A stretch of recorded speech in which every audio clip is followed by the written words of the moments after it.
Welcome back to my YouTube channel study life. जैसा कि आप सभी जानते हैं, हम कक्षा 8वीं और 5वीं क्लास के बच्चों की बोर्ड एग्ज़ाम की तैयारी करवा रहे हैं। आज हम लेकर आए हैं DPI द्वारा ब्लूप्रिंट जो जारी हुआ है सोशल साइंस का, कक्षा 8वीं का। तो चलिए शुरू करते हैं। देखते हैं पहला प्रश्न। निम्नलिखित में से मानव निर्मित संसाधन कौन सा है? मानव निर्मित मतलब मानव के द्वारा बनाया हुआ संसाधन कौन सा है? खनिज, चट्टान, मशीन या मृदा?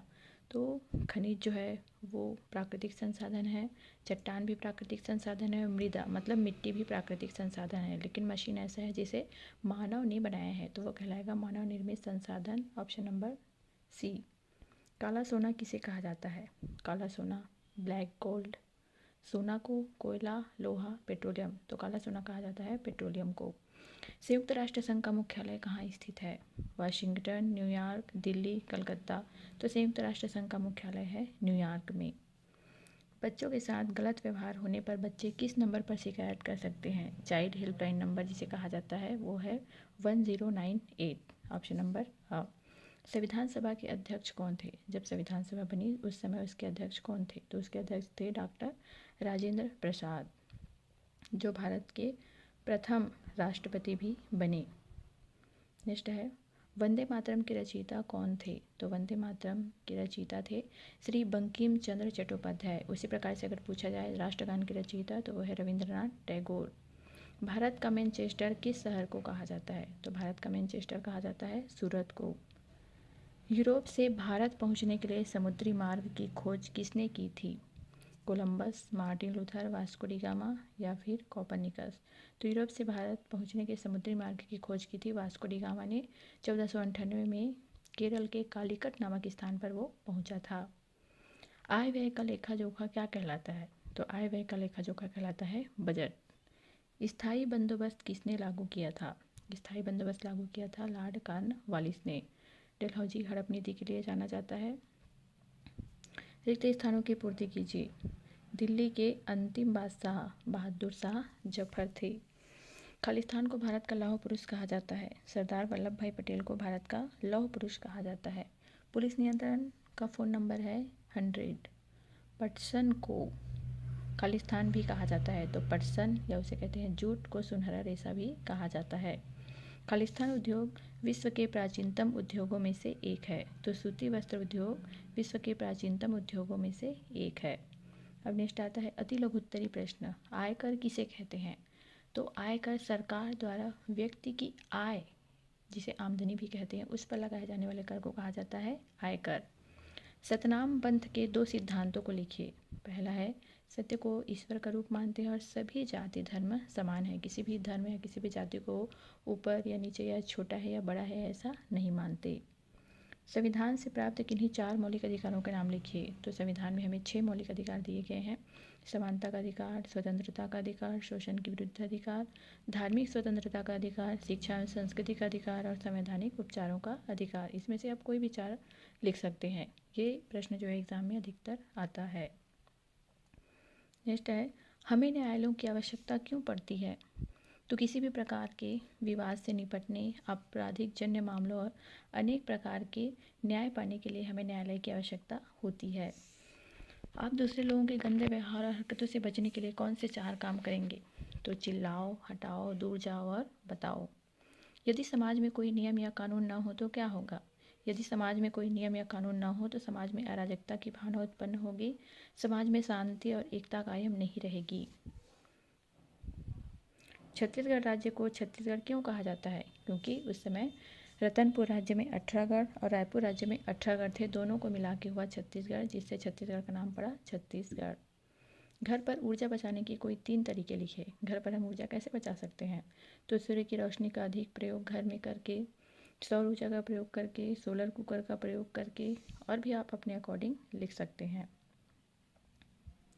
केंद्र सरकार किसे कहते हैं? केंद्र सरकार के सभी अंगों के नाम लिखिए।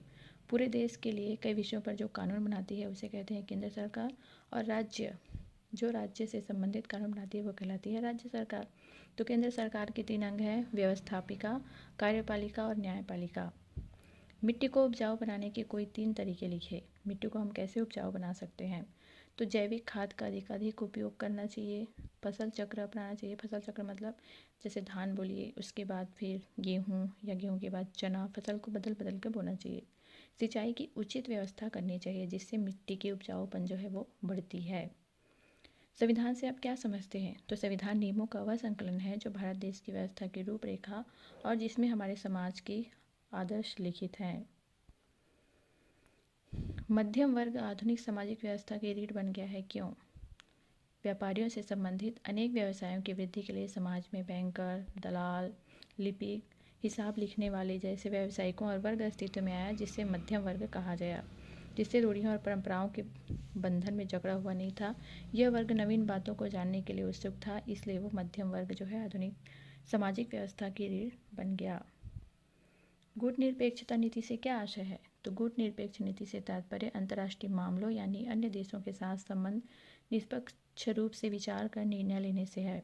भारत की विदेश नीति का एक महत्वपूर्ण हिस्सा है। इस गुट में शामिल नहीं होने से संभव हुआ, इसे भारत की गुट निरपेक्ष नीति कहा जाता है।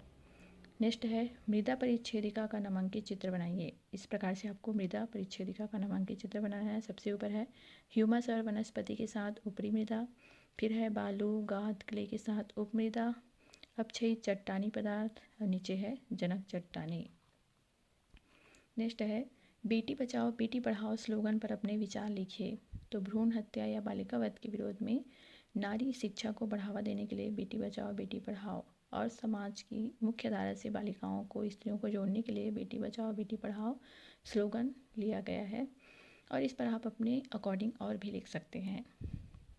निम्नांकित बिंदुओं के आधार पर फसलों के बारे में लिखिए। तो यहाँ पे मुख्य फसलें हैं,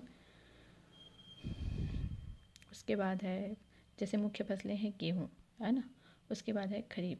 तो मिट्टी, गेहूँ के लिए चाहिए दोमट मिट्टी और खरीफ में बोते हैं तो चाहिए हमें जलोढ़ मिट्टी। जल की मात्रा होनी चाहिए मध्यम और खरीफ की फसल के लिए उच्च। तापमान होना चाहिए मध्यम और खरीफ की फसल के लिए उच्च। बुवाई और कटाई का समय, गेहूँ का समय होता है बुवाई अक्टूबर नवंबर और कटाई मार्च अप्रैल। उसी प्रकार से खरीफ में होता है बुवाई जून जुलाई और कटाई अक्टूबर नवंबर। नेक्स्ट क्वेश्चन है निम्न बिंदुओं के आधार पर लोकसभा और राज्यसभा में अंतर स्पष्ट कीजिए। लोकसभा में सदस्य की संख्या कितनी है, राज्यसभा में कितनी है, राष्ट्रपति द्वारा मनोनीत सदस्य संख्या कितना है, चुनाव की प्रक्रिया कैसे होती है, कार्यकाल कितने वर्ष का होता है, छत्तीसगढ़ में सीटों की संख्या क्या है। तो हम देखते हैं सदस्यों की संख्या। लोकसभा में कुल सदस्य होते हैं 545 और राज्यसभा में होता है टोटल 250। ये पूरे देश का है। और राष्ट्रपति द्वारा मनोनीत सदस्य लोकसभा में होते हैं 2 और राज्यसभा में होते हैं 12, जिनका चुनाव नहीं होता, जिनको राष्ट्रपति चुनते हैं, जो अलग अलग क्षेत्र से होते हैं जैसे कला, पत्रकारिता, खेल। चुनाव की प्रक्रिया, लोकसभा को जनता चुनती है और राज्यसभा में राज्य सरकार द्वारा चुने जाते हैं।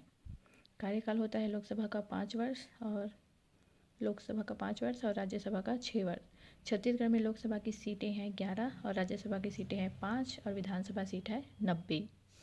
ये सभी बातें आपको ध्यान में रखनी है। छत्तीसगढ़ के मानचित्र में सन 1857 के विद्रोह के कोई 5 स्थानों को दर्शाइए। उत्तर प्रदेश सबसे ऊपर जो हरियाणा के नीचे है वो है। मध्य प्रदेश छत्तीसगढ़ के बगल में, बिहार छत्तीसगढ़ से ऊपर या उत्तर प्रदेश के साइड में, झारखंड भी यहीं से लगा हुआ है।